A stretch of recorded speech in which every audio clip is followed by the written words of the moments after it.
حیا جو کہ روحان کے سامنے ہی ایک سوال بن کر رہ گئی ہے۔ حیا جس نے روحان کے سامنے یہ ثابت کرنے کی کوشش کی تھی ارسلان وہی لڑکا ہے جس کے ساتھ ارم کا چکر چل رہا ہے، لیکن جب یہاں پر ارسلان اپنا رشتہ لے کر سونیا کے لیے آتا ہے تو وہیں پر روحان حیا کا منہ دیکھتا ہی رہ جاتا ہے اور یہ سوچوں میں پڑ جاتا ہے کہ ایسا کیسے ہو سکتا ہے۔ اگر ارسلان کا چکر ارم کے ساتھ چل رہا تھا تو وہ سونیا کے لیے رشتہ کیسے لا سکتا ہے۔ ڈرامے کے نیکسٹ ایپیسوڈ میں آپ لوگ دیکھیں گے کہ حیا جو اس بات سے انجان ہوتی ہے کہ سونیا کا رشتہ کسی اور سے نہیں بلکہ ارسلان سے ہونے جا رہا ہے،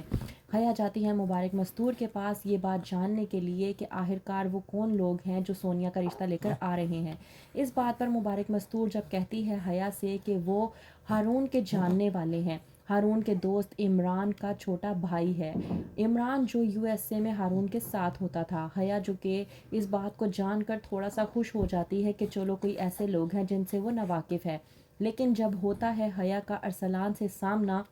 تو وہ تو جیسے سکتے میں ہی آ جاتی ہے یہ سوچ کر کہ آخرکار ایسا کیسے ہو سکتا ہے۔ حیا کی سوچ کی دوڑیں ایک طرف ارم کی طرف جاتی ہیں۔ حیا جو کہ کہتی ہے کہ میں جو کچھ بھی کرتی ہوں وہ سب کچھ ارم تباہ و برباد کر دیتی ہے، میں نے اب تک جتنی بھی چالیں چلی تھی سب ناکام ہو کر رہ گئی ہیں، وہ بھی صرف اور صرف اس ارم کی وجہ سے، اور یہ ارم ہے جو سامنے آنے کا نام ہی نہیں لے رہی۔ ارسلان کو دیکھنے کے بعد حیا جاتی ہے ارسلان کے پاس اسے دھمکانے کے لیے کہ میں نے تم سے کہا تھا کہ تم یہاں پر ارم کو ذلیل کرنے کے لیے آؤ گے، لیکن تم تو یہاں پر سونیا کا رشتہ ہی لے کر آ گئے، میں نے تم سے یہ امید نہیں کی تھی۔ کہتی ہے حیا ارسلان سے کہ اب میں تمہیں جو کہہ رہی ہوں وہ تم چپ چاپ کرو ورنہ تمہاری ویڈیو لے جا کر میں سب کے سامنے دکھا دوں گی۔ سونیا جو کہ چپ چاپ یہ باتیں سن رہی ہوتی ہے آتی ہے اور آ کر حیا سے کہتی ہے کہ آپ جو کرنا چاہتی ہیں آپ وہ کریں، ہم اب آپ کی کسی بھی بات سے ڈرنے والے نہیں ہیں۔ آپ وہ ویڈیو لے جا کر دکھانا چاہتی ہیں نا تو ایسا کریں آپ وہ ویڈیو لے جائیں اور جا کر یہ بھی بتا دیجیے گا کہ وہ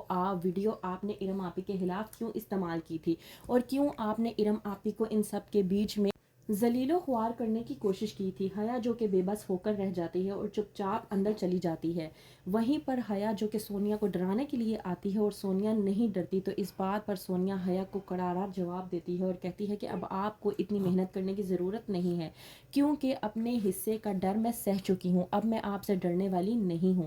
وہیں پر ارم رفت اور سائمہ کے ساتھ مل کر پلاننگ کر رہی ہوتی ہے کہ کس طرح سے حیا کو اس کے انجام تک پہنچانا ہے۔ کہتی ہے ارم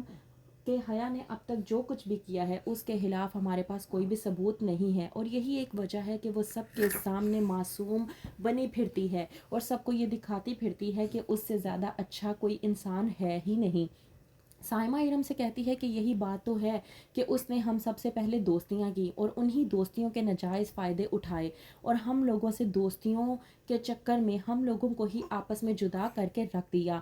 سائمہ کہتی ہے ارم سے کہ اب ہمیں حیا کے ساتھ وہ سب کچھ کرنا ہوگا جس سے وہ باہر کبھی بھی نہ نکل پائے۔ رفت کہتی ہے سائمہ سے کہ اب تم خود ہی دیکھو کہ کس طرح کے اختلافات اس نے ہمارے درمیان اتنی آسانی سے پیدا کر دیے تھے، اب ہم کیا کر سکتے ہیں۔ تو اس بات پر ارم جب رفت سے کہتی ہے کہ ہم وہی سب کچھ حیا کے ساتھ کریں گے جو اس نے ہمارے ساتھ کیا تھا، پھر دیکھتے ہیں کہ حیا ان چالوں سے کیسے باہر نکل سکتی ہے۔ دیکھیے گا آپ کس طرح سے حیا اپنی ہی چالوں میں پھنس کر رہ جائے گی اور اس کے پاس اپنی سفارش کے لیے، اپنی صفائی پیش کرنے کے لیے ایک لفظ بھی باقی نہیں رہے گا۔ جو ہم نے اب تک اتنا سب کچھ مل کر لیا ہے تو آگے بھی ہم لوگ مل کر اس کا پردہ فاش کریں گے سب کے سامنے۔ تو کیا کرے گی ارم سائمہ رفت مل کر جاننے کے لیے دیکھتے رہیے ڈرامہ سیریل حیا۔